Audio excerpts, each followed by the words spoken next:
When I first met Emma, she was everything I thought I'd ever wanted. Kind, funny, ambitious, and independent. We moved in together after a year of dating, renting a small but cozy apartment in the city. Life felt perfect. We split bills, decorated the place together, and talked about the future. I believed we were building something real, something lasting. But over time, things started to feel one-sided.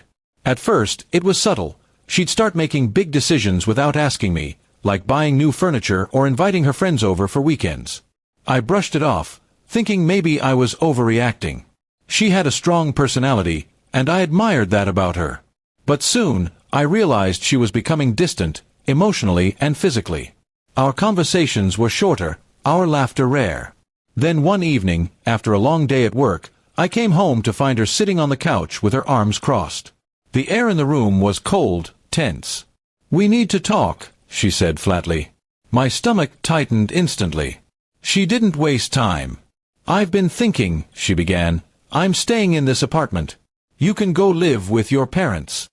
I blinked, thinking she was joking. "What are you talking about?" I asked.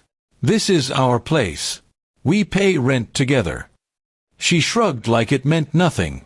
"Actually, the lease is in my name. I talked to the landlord this week. You've got until the weekend to move out." It hit me like a punch.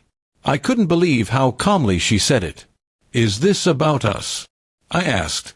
"Are you breaking up with me?" She looked me dead in the eyes and said, "Yes. I'm done. You've been dragging me down. I need space to grow." Those words burned.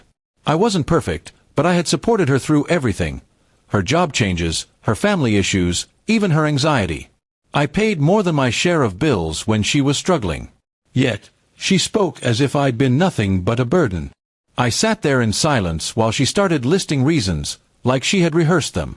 Over the next few days, I packed my things while she carried on like nothing had happened. She had friends over, played loud music, laughed in the living room while I boxed my memories. It was humiliating. I kept thinking about all the sacrifices I'd made for her. Every piece of furniture I bought, every late-night talk when she cried about her dreams, it all meant nothing now.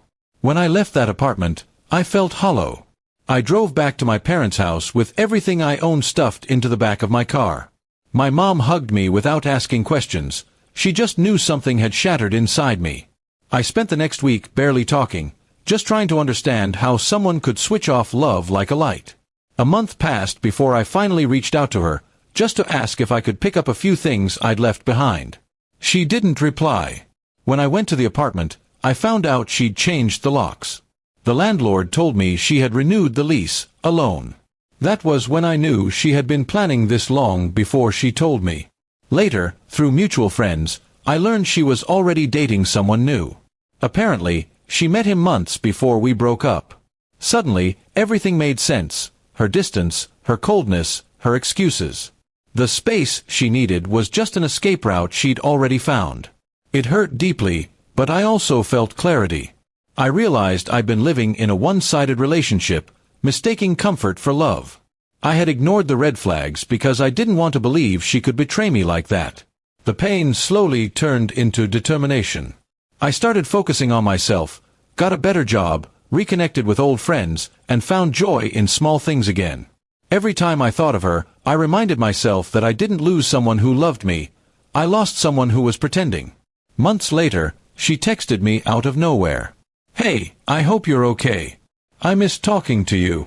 I stared at the message for a long time, then simply deleted it. I didn't need to reply. She had chosen her path, and I had finally found peace in mine. In the end, her words that night, "You can go live with your parents," once felt like the cruelest thing anyone had ever said to me. But now, I realized they were a strange kind of gift. Because leaving that apartment wasn't the end of my story, it was the start of finally living for myself.